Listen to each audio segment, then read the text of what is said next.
Hi everyone, welcome back to this channel. My name is Kritika and this is O2IS academy. आगे बढ़ने जा रहे हैं आज हम अपनी HPG के रिफ्रेशर सीरीज के साथ में, कोर्स के साथ में। This is the 5th day. So जो लोग नए हैं उन्हें मैं बताना चाहती हूँ कि सिंस आपका एग्जाम आने वाला है, 17 वीडियोस में हम HPGK को कवर कर रहे हैं, जिसमें in the form of 10 to 15 MCQ questions with explained like the detail explaining. Where as ये जो डेली आपका वीडियो है 4 PM को लाइव होता है और हम लोग जो है यहाँ पर आके मिलके बात करते हैं। ठीक है, सो आज 5th डे है। आज फिर से हम हिस्ट्री देखने वाले हैं। अगर आपको इनके PDFs वगैरह चाहिए तो आप हमारी मोबाइल एप्लीकेशन को डाउनलोड कर सकते हैं। वहां पर आपको बहुत सारा पेड और फ्री स्टडी मटेरियल दोनों ही मिलता है, तो ये आपको वहां पर मिलेगा। उसके अलावा जो क्वेश्चन जो हम यहाँ पर डिस्कस कर रहे हैं 10 to 15, वो सारे के सारे क्वेश्चन एक टेस्ट सीरीज में से लिए गए हैं। वो भी आपको हमारी ऐप पर मिलती है। इस तरीके से जब आप ऐप को डाउनलोड करेंगे ऐसे मिलेगी आपको। एंड वहां पर भी जो है, जैसे यहाँ पर 10 क्वेश्चन करते हैं, यहाँ पर एक टेस्ट जो है 100 क्वेश्चंस का होगा और उसकी बिल्कुल इसी तरह जैसे मैंने एक्सप्लेनेशन की है वैसी आपको यहाँ पर मिलेगी। इसका जो स्केड्यूलिंग है वो इसी तरीके से है। अगेन जो 300 क्वेश्चन है वो ज्योग्राफी के हैं, फिर आपके इस तरीके से। सिंस आई ऑलवेज से कि सबसे अच्छा जो रिविजन का एक तरीका रहता है HPGK के लिए स्पेशली, सिंस इतनी सारी चीजें हैं, तो वो बेस्ट जो है आपको टेस्ट सीरीज रहता है, क्योंकि आप बार बार करते हो, बार बार गलत सही होता है। That's how it goes into your permanent memory, right.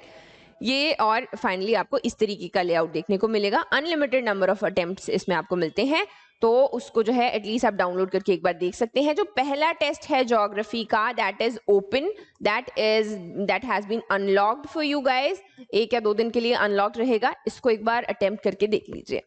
ठीक है, ये हो गई बातें। अभी आगे बढ़ते हैं। हमने ये कल जो ये आपका डे 4 था, ये हमारा डे 5 है। इसमें हम जो मुगल्स, सिख, गोरखा आते हैं, हिल्स में रूल रहता है इनका, इसके ऊपर बेस्ड क्वेश्चंस देखने वाले हैं। So I am hoping everyone is here and we gonna start it. And this is our first question, right. So पहला सवाल है हमारा मुगल्स के बारे में। कौन से एम्परर थे ऐसे जिन्होंने कांगड़ा फोर्ट के अंदर मॉस्क बनवाया था? पहली बात। दूसरा स्टेटमेंट है जिन्होंने धमेरी का नाम चेंज किया था। हिंट यहां पर देखती हूँ, धमेरी का नाम उन्होंने नूरपुर किया था। और कौन से वो मुगल एम्परर थे? अकबर, शाहजहां, जहांगीर या फिर Aurangzeb. So what will be the correct answer? It's a easy one दो। The correct answer is going to be Jahangir.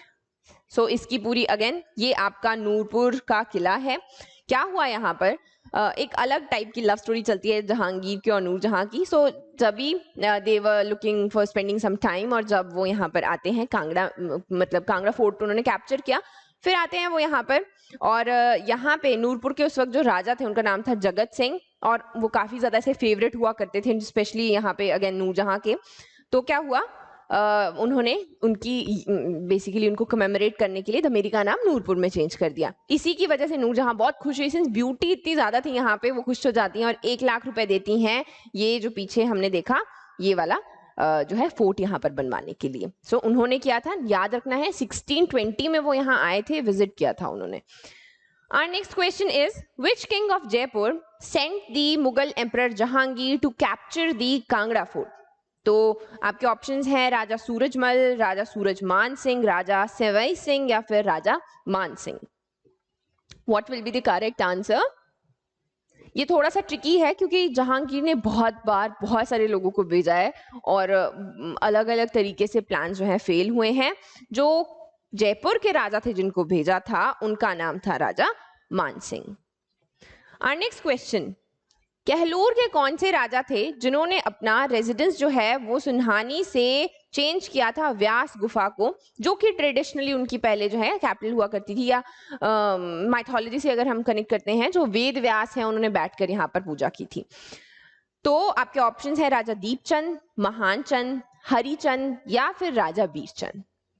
What will be the correct answer? अक्सर मैं बोलती हूँ कि जो ये आपके चेंज होते हैं कैपिटल्स, शिफ्ट किया होता है जिसने, उसके ऊपर जरूर क्वेश्चन आता है।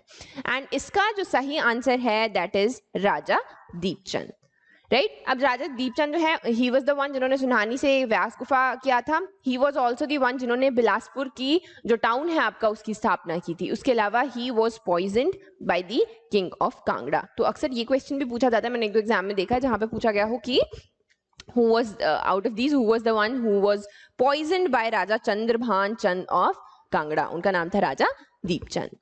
ठीक है. Our next question is our fourth question. यहाँ पर कहा गया है बैटल ऑफ नदौन जो है वो राजा भीमचंद और गुरु गोबिंद सिंह जी के बीच में हुई थी और बैटल में जो है आपके राजा भीमचंद जो है जीत गए थे. अभी इसमें से करेक्ट कौन सा है? First only, second only, both या फिर neither? What is the correct answer? The correct answer is going to be two only. जो सेकंड स्टेटमेंट है वो तो आपका सही है. यहाँ पर दो बैटल्स हम देखते हैं. एक है बैटल ऑफ भंगानी जो हुई थी आपके अगेन भीमचंद, राजा भीमचंद कहलूर के और गुरु गोबिंद सिंह जी के बीच में. तो क्या हुआ था यहाँ पर? ये अलग बैटल है. इसमें एक व्हाइट एलिफेंट को लेके गुरु गोबिंद सिंह जी को एक व्हाइट एलिफेंट गिफ्ट में मिला था आसाम के राजा के द्वारा और उसको अपने पोजेशन में राजा भीमचंद शो करना चाहते थे, निकालना चाहते थे बेसिकली. तो 19 साल के थे उस वक्त गुरु गोबिंद सिंह जी और उन्होंने मना कर दिया कि एक बार मेरा व्हाइट एलिफेंट गया तो ये वापस तो ना आएगा. तो इसी की वजह से उन्होंने मना किया और उनके बीच में एक छोटी सी बैटल हुई थी. ज्यादा मतलब इतनी थी नहीं. उसके बाद में वो उन चीजों को भूल कर आगे बढ़ गए और जब राजा भीमचंद की बैटल मुगल्स के साथ में हुई, क्योंकि वो मना कर रहे थे कि जो हम एक्स्ट्रा टैक्स पे करते हैं मुगल्स को, हम वो वाला टैक्स नहीं पे करेंगे, उसके लिए मना करने के लिए उन्होंने ये रिबेलियस एक्ट वहां पर किया था. तो गुरु गोबिंद सिंह जी ने साइड ली थी राजा भीमचंद की अगेंस्ट दी मुगल आर्मी और जीते भी अगेन भीमचंद और उनके एलाइज थे. ठीक है. 1691 में हुई थी, नदौन में हुई थी. रिजल्ट क्या हुआ था? भीमचंद जीते थे. दो साइड थी, गुरु गोबिंद सिंह जी, भीमचंद और कुछ एलाइज.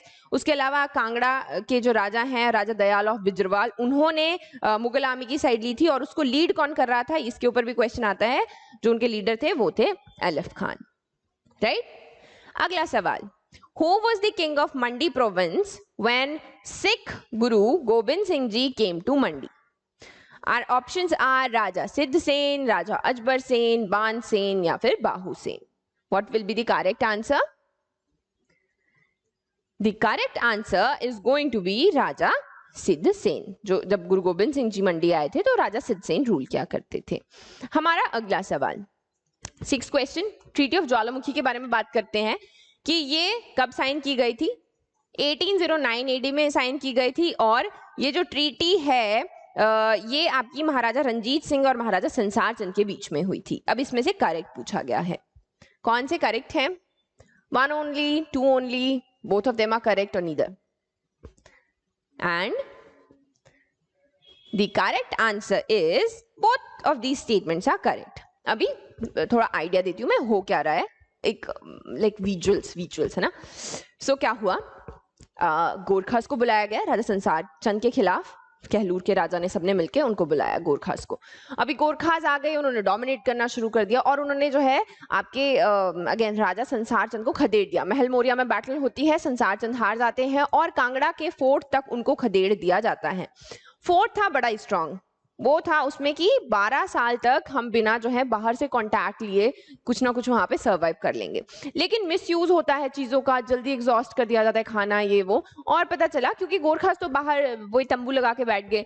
लेकिन अब वहां पर एक पॉइंट ऐसा आया जहां पे राजा संसार चंद को एक डिसीजन लेना था और डिसीजन उन्होंने ये लिया कि हाँ महाराजा रंजीत सिंह से हम हेल्प मांगेंगे प्लेन्स में और उनको जो है क्या मिलेगा फायदे में? दैट वाज कांगड़ा का फोर्ट कि हम कांगड़ा का फोर्ट देंगे. अब इसके पीछे एक और अलग स्टोरी ये है कि राजा संसार चंद के दिमाग में ये नहीं था कि हाँ हम बस ऐसे ही दे देंगे. उनके दिमाग में ये था कि मेरे डेक्कन्स में कुछ फ्रेंड्स हैं, जब ये राजा रंजीत सिंह के अंडर आ जाएगा तो मैं उनको बुलाऊंगा और उनसे भी ले लूंगा. कांगड़ा का फोर्ट मैं अपने पास में रखूंगा.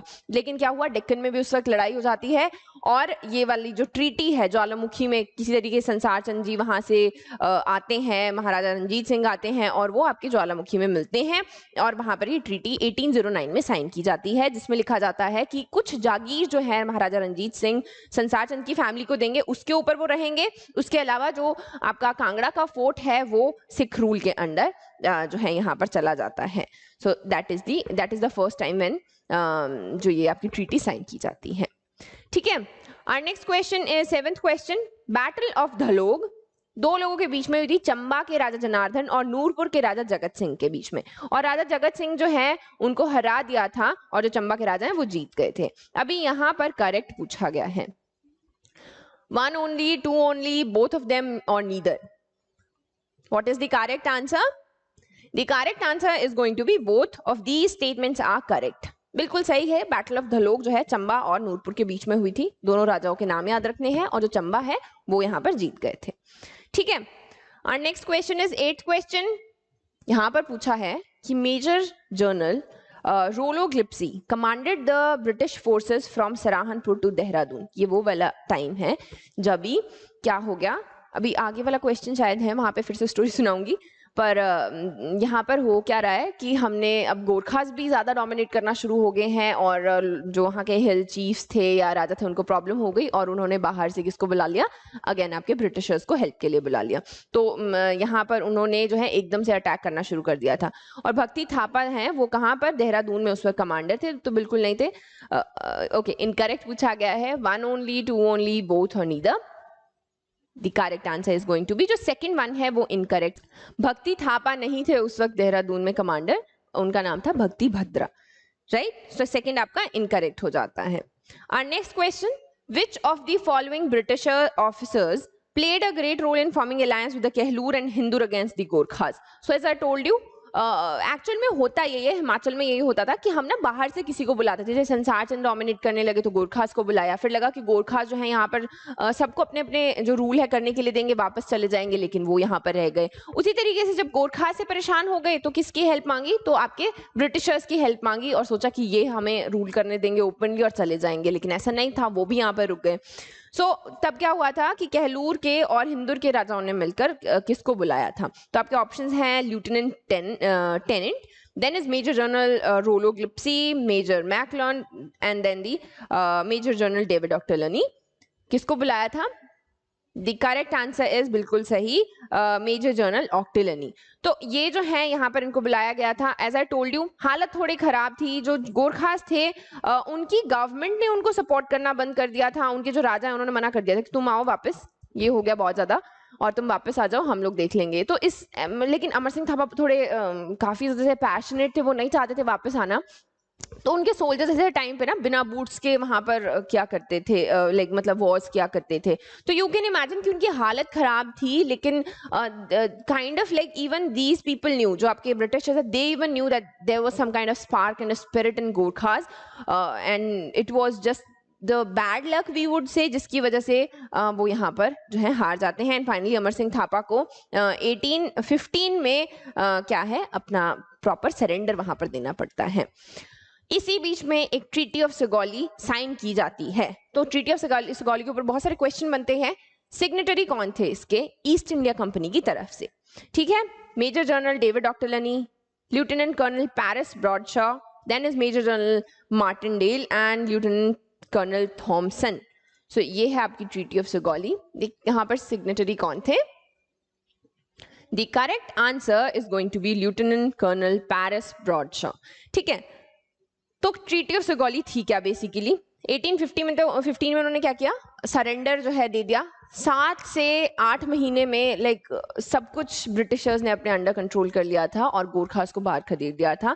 1816 में उन्होंने ट्रीटी ऑफ सुगौली साइन कर दी थी. इसका बेसिक जो मोटिव था that was to define the boundary between Nepal and India. तो वहां पर उन्होंने प्रॉपर बाउंड्री को बताया. अब ये जो मेची रिवर और महाकाली रिवर से इसका बॉर्डर निकाला जाता है, ये अभी भी कभी कभी कंट्रोवर्सी में आप सुनते हो कि काली रिवर जो है कहाँ से शुरू होती है, कौन सी बाउंड्री है नेपाल की, और जो है नेपाल के लोग कमेंट भी करते हैं. तो वहां से भी पता चल जाता है कि दे आर वेरी ऑफेंडेड कि भाई हमारी टेरिटरी तो है ऊपर नीचे हो गई. तो ट्रीटी ऑफ सुगौली ये उस वक्त की बात है जब ये सारी चीजें हुई थी. और जो है अगेन इसमें और क्या बातें हुई थी, इसके सिग्नेटरीज आपको याद होने चाहिए. पैरिस ब्रॉडशॉ जो है गवर्नमेंट की तरफ से थे, नेपाल की तरफ से राजा गुरु गिरिराज मिश्रा थे, गजराज मिश्रा थे. देन वी रेटिफायर्स कौन थे? वो आपके गवर्नर जनरल डेविड ऑक्टलनी थे. एंड नेपाल के किंग कौन थे उस वक्त? तो उनका नाम था किंग गिरवन युद्धा विक्रम शाह. तो ये चीजें जो है बेसिक क्वेश्चन बनने के चांसेस बनते हैं. एंड फाइनली इतना स्ट्रॉन्ग उनमें एक जज्बा था फाइट के लिए, तो इसी की वजह से जो डेविड ऑक्टलनी है उन्होंने देखा कि हम जो है गोरखास को अपनी जो आर्मी है उसमें रिक्रूट कर सकते हैं. इसी के लिए जो आपके लेफ्टिनेंट रॉस हैं उन्होंने एक अलग जो है बटालियन यहाँ पर बनाया था जिसको नसीरी रेजिमेंट यहाँ पर कहा जाता था सिर्फ गोरखास के लिए। तो अभी भी आप सबाथू में देखते हैं वहाँ पर जो एरिया है वहाँ पर ये आपको रेजिमेंट देखने को मिलता है। Right, that is it for today. I hope आपको ये लेक्चर पसंद आया होगा। Do like share and subscribe and keep studying. I will see you soon.